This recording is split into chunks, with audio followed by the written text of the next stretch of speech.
ਸ਼ਮੂਏਲ ਦੀ ਦੂਸਰੀ ਕਿਤਾਬ। ਪਹਿਲੇ ਸ਼ਮੂਏਲ ਤੇ ਬਣਾਇਆ ਵੀਡੀਓ ਦੇਖੋ, ਜਿੱਥੇ ਸਾਡੀ ਜਾਣ ਪਛਾਣ ਕਿਤਾਬ ਦੇ ਤਿੰਨ ਮੁੱਖ ਪਾਤਰਾਂ ਸ਼ਮੂਏਲ, ਸ਼ਾਉਲ ਅਤੇ ਦਾਊਦ ਨਾਲ ਕਰਵਾਈ ਗਈ ਸੀ, ਅਤੇ ਫਿਰ ਕਿਤਾਬ ਦੀ ਸਾਹਿਤਿਕ ਰਚਨਾ ਨਾਲ ਵੀ, ਜੋ ਸਭ ਤੋਂ ਪਹਿਲਾਂ ਸ਼ਮੂਏਲ ਦੀ ਜਾਣ ਪਛਾਣ ਕਰਾਉਂਦੀ ਹੈ, ਅਤੇ ਫਿਰ ਰਾਜਾ ਸ਼ਾਉਲ ਦੇ ਉਭਾਰ ਤੇ ਪਤਨ ਦੇ ਬਾਰੇ, ਅਤੇ ਨਾਲ ਹੀ ਰਾਜਾ ਦਾਊਦ ਦੀ ਵੱਧਦੀ ਤਾਕਤ ਦੇ ਬਾਰੇ ਦੱਸਦੀ ਹੈ। ਦੂਸਰਾ ਸ਼ਮੂਏਲ ਦਾਊਦ ਦੀ ਕਹਾਣੀ ਨੂੰ ਦੋ ਲਹਿਰਾਂ ਵਿੱਚ ਇਸਰਾਇਲ ਦੇ ਰਾਜਾ ਵਜੋਂ ਦੱਸਦੀ ਹੈ। ਇਹਨਾਂ ਸਮਿਆਂ ਦੌਰਾਨ ਸਫਲਤਾ ਅਤੇ ਬਰਕਤ ਹੈ, ਜਿਸ ਤੋਂ ਬਾਅਦ ਵੱਡੀ ਨੈਤਿਕ ਅਸਫਲਤਾ ਅਤੇ ਫਿਰ ਉਸ ਦੇ ਦੁਖਦਾਈ ਨਤੀਜੇ ਹਨ।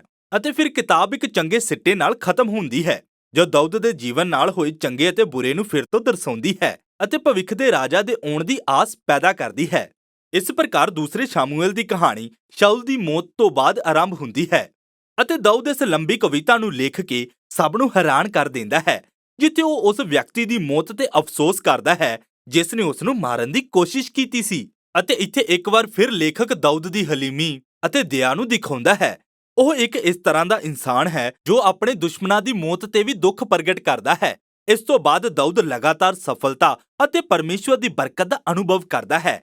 ਸਾਰੇ ਇਸਰਾਇਲੀ ਗੋਤਾਂ ਵਿੱਚੋਂ ਲੋਕ ਦਾਊਦ ਦੇ ਕੋਲ ਆਉਂਦੇ ਹਨ ਅਤੇ ਉਸ ਨੂੰ ਰਾਜਾ ਦੇ ਰੂਪ ਵਿੱਚ ਸਾਰੇ ਗੋਤਾਂ ਨੂੰ ਇਕੱਠਾ ਕਰਨ ਨੂੰ ਕਹਿੰਦੇ ਹਨ, ਅਤੇ ਦਾਊਦ ਰਾਜਾ ਬਣ ਕੇ ਸਭ ਤੋਂ ਪਹਿਲਾਂ ਯਰੂਸ਼ਲਮ ਸ਼ਹਿਰ ਨੂੰ ਜਾਂਦਾ ਹੈ ਅਤੇ ਜਿੱਤ ਕੇ ਉਸ ਨੂੰ ਇਸਰਾਇਲ ਦੀ ਰਾਜਧਾਨੀ ਦੇ ਰੂਪ ਵਿੱਚ ਸਥਾਪਿਤ ਕਰਦਾ ਹੈ, ਜਿਸ ਨੂੰ ਉਹ ਸਿਯੋਨ ਨਾਮ ਦਿੰਦਾ ਹੈ। ਅਤੇ ਉੱਥੋਂ ਦਾਊਦ ਅੱਗੇ ਯੁੱਧ ਜਿੱਤਦਾ ਹੈ ਅਤੇ ਇਸਰਾਇਲ ਦੇ ਖੇਤਰ ਦਾ ਵਿਸਤਾਰ ਕਰਦਾ ਹੈ। ਹੁਣ ਯਰੂਸ਼ਲਮ ਨੂੰ ਇਸਰਾਇਲ ਦੀ ਰਾਜਧਾਨੀ ਬਣਾਉਣ ਤੋਂ ਬਾਅਦ ਉਹ ਇਸ ਨੂੰ ਆਪਣੀ ਧਾਰਮਿਕ ਰਾਜਧਾਨੀ ਵੀ ਬਣਾਉਣਾ ਚਾਹੁੰਦਾ ਹੈ। ਇਸ ਲਈ ਉਹ ਨੇਮ ਦੇ ਸੰਦੂਕ ਨੂੰ ਸ਼ਹਿਰ ਵਿੱਚ ਲਿਆਉਂਦਾ ਹੈ। ਅਤੇ ਫਿਰ ਦੂਸਰੇ ਸ਼ਮੂਏਲ 7 ਵਿੱਚ ਉਹ ਪਰਮੇਸ਼ਵਰ ਨੂੰ ਕਹਿੰਦਾ ਹੈ ਕਿ ਹੁਣ ਜਦ ਇਸਰਾਇਲ ਕੋਲ ਇੱਕ ਸਥਾਈ ਘਰ ਹੈ, ਉਹ ਸੋਚਦਾ ਹੈ ਕਿ ਪਰਮੇਸ਼ਵਰ ਦੀ ਹਜ਼ੂਰੀ ਦਾ ਵੀ ਇੱਕ ਸਥਾਈ ਨਿਵਾਸ ਸਥਾਨ ਹੋਣਾ ਚਾਹੀਦਾ ਹੈ। ਫਿਰ ਉਹ ਪੁੱਛਦਾ ਹੈ ਕਿ ਉਹ ਇਸਰਾਇਲ ਦੇ ਪਰਮੇਸ਼ਵਰ ਦੇ ਲਈ ਇੱਕ ਹੈਕਲ ਬਣਾ ਸਕਦਾ ਹੈ। ਪਰਮੇਸ਼ਵਰ ਦਾਊਦ ਨੂੰ ਉਸ ਦੇ ਵਿਚਾਰ ਲਈ ਧੰਨਵਾਦ ਕਰਦਾ ਹੈ ਅਤੇ ਕਹਿੰਦਾ ਹੈ ਕਿ ਅਸਲ ਵਿੱਚ ਉਹ ਉਸ ਦੇ ਲਈ ਘਰ ਰਾਜਵੰਸ਼ ਬਣਾਵੇਗਾ। ਹੁਣ ਦੂਸਰੇ ਸ਼ਮੂਏਲ 7 ਪੂਰੀ ਬਾਈਬਲ ਦੀ ਕਹਾਣੀ ਨੂੰ ਸਮਝਣ ਲਈ ਇੱਕ ਮਹੱਤਵਪੂਰਨ ਅਧਿਆਇ ਹੈ,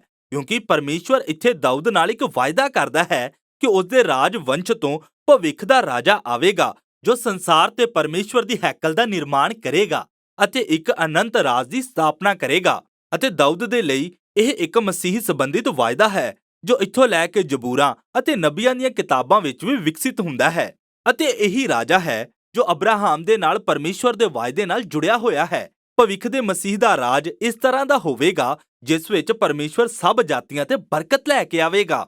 ਅਤੇ ਇੱਥੇ ਈਸ਼ਵਰੀ ਬਰਕਤ ਦੇ ਵਿੱਚ ਕੁਝ ਬਹੁਤ ਬੁਰਾ ਹੋ ਜਾਂਦਾ ਹੈ। ਦਾਊਦ ਇੱਕ ਵਿਨਾਸ਼ਕਾਰੀ ਗਲਤੀ ਕਰਦਾ ਹੈ। ਇਹ ਉਸ ਦੇ ਲਈ ਨਹੀਂ, ਸਗੋਂ ਉਰੀਆ ਦੇ ਲਈ ਘਾਤਕ ਸੀ, ਜੋ ਦਾਊਦ ਦਾ ਚੰਗਾ ਸਿਪਾਹੀ ਸੀ। ਦਾਊਦ ਆਪਣੀ ਛੱਤ ਤੋਂ ਉਰੀਆ ਦੀ ਪਤਨੀ ਬਤਸ਼ਬਾ ਨੂੰ ਨਹਾਉਂਦੇ ਦੇਖਦਾ ਹੈ।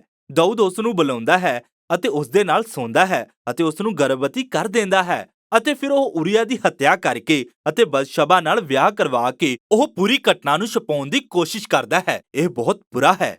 ਜਦੋਂ ਨਥਾਨ ਨਬੀ ਦਾਊਦ ਦੇ ਸਾਹਮਣੇ ਜਾ ਕੇ ਇਹ ਦੱਸਦਾ ਹੈ, ਤਾਂ ਉਹ ਤੁਰੰਤ ਜੋ ਕੁਝ ਉਸਨੇ ਕੀਤਾ ਉਸ ਨੂੰ ਸਵੀਕਾਰ ਕਰ ਲੈਂਦਾ ਹੈ। ਉਹ ਟੁੱਟ ਜਾਂਦਾ ਹੈ ਅਤੇ ਤੋਬਾ ਕਰਦਾ ਹੈ ਅਤੇ ਉਹ ਪਰਮੇਸ਼ਵਰ ਤੋਂ ਮਾਫੀ ਮੰਗਦਾ ਹੈ ਅਤੇ ਪਰਮੇਸ਼ਵਰ ਉਸ ਨੂੰ ਮਾਫ ਕਰ ਦਿੰਦਾ ਹੈ। ਪਰ ਪਰਮੇਸ਼ਵਰ ਦਾਊਦ ਦੇ ਫੈਸਲਿਆਂ ਦੇ ਸਿੱਟਿਆਂ ਨੂੰ ਮਿਟਾਉਂਦਾ ਨਹੀਂ ਹੈ। ਇਸ ਲਈ ਇਸ ਭਿਆਨਕ ਚੋਣ ਦੇ ਨਤੀਜੇ ਵਜੋਂ ਦਾਊਦ ਦਾ ਪਰਿਵਾਰ, ਉਸ ਦਾ ਰਾਜ ਸਭ ਖਿੰਡ ਜਾਂਦਾ ਹੈ। ਅਤੇ ਇਹ ਗੱਲ ਇਸ ਭਾਗ ਨੂੰ ਸ਼ਾਉਲ ਦੇ ਪਤਨ ਦੀ ਤਰ੍ਹਾਂ ਇੱਕ ਦੁਖਦਾਈ ਕਹਾਣੀ ਬਣਾ ਦਿੰਦੀ ਹੈ। ਦਾਊਦ ਦੇ ਪੁੱਤਰ ਉਸ ਦੀਆਂ ਗਲਤੀਆਂ ਨੂੰ ਦੁਹਰਾਉਂਦੇ ਹਨ, ਪਰ ਹੋਰ ਵੀ ਦੁਖਦਾਈ ਤਰੀਕੇ ਨਾਲ। ਅਮਨੋਨ ਆਪਣੀ ਭੈਣ ਤਮਾਰ ਨੂੰ ਪਲੀਤ ਕਰਦਾ ਹੈ, ਅਤੇ ਜਦੋਂ ਉਸ ਦੇ ਭਰਾ ਅਬਸ਼ਾਲੋਮ ਨੂੰ ਇਸ ਦਾ ਪਤਾ ਲੱਗਦਾ ਹੈ ਤਾਂ ਉਹ ਅਮਨੋਨ ਦੀ ਹੱਤਿਆ ਕਰ ਦਿੰਦਾ ਹੈ। ਅਤੇ ਫਿਰ ਅਬਸ਼ਾਲੋਮ ਜਾਂਦਾ ਹੈ ਅਤੇ ਆਪਣੇ ਪਿਤਾ ਦਾਊਦ ਨੂੰ ਸੱਤਾ ਤੋਂ ਹਟਾਉਣ ਲਈ ਗੁਪਤ ਯੋਜਨਾ ਬਣਾਉਂਦਾ ਹੈ ਅਤੇ ਵੱਡੇ ਪੈਮਾਨੇ ਤੇ ਬਗਾਵਤ ਸ਼ੁਰੂ ਕਰਦਾ ਹੈ। ਅਤੇ ਇੱਕ ਵਾਰ ਫਿਰ ਦਾਊਦ ਆਪਣੇ ਹੀ ਘਰੋਂ ਭੱਜਣ ਅਤੇ ਉਜਾੜ ਵਿੱਚ ਲੁਕਣ ਲਈ ਮਜਬੂਰ ਹੋ ਜਾਂਦਾ ਹੈ। ਇਸ ਦੇ ਵਿੱਚ ਅੰਤਰ ਕੇਵਲ ਇਹੀ ਹੈ ਕਿ ਇਸ ਸਮੇਂ ਉਹ ਨਿਰਦੋਸ਼ ਨਹੀਂ ਹੈ। ਦਾਊਦ ਦੇ ਪੁੱਤਰ ਦੀ ਹੱਤਿਆ ਦੇ ਨਾਲ ਹੀ ਬਗਾਵਤ ਵੀ ਖਤਮ ਹੋ ਜਾਂਦੀ ਹੈ, ਪਰ ਇਹ ਦਾਊਦ ਦੇ ਦਿਲ ਨੂੰ ਤੋੜ ਦਿੰਦਾ ਹੈ।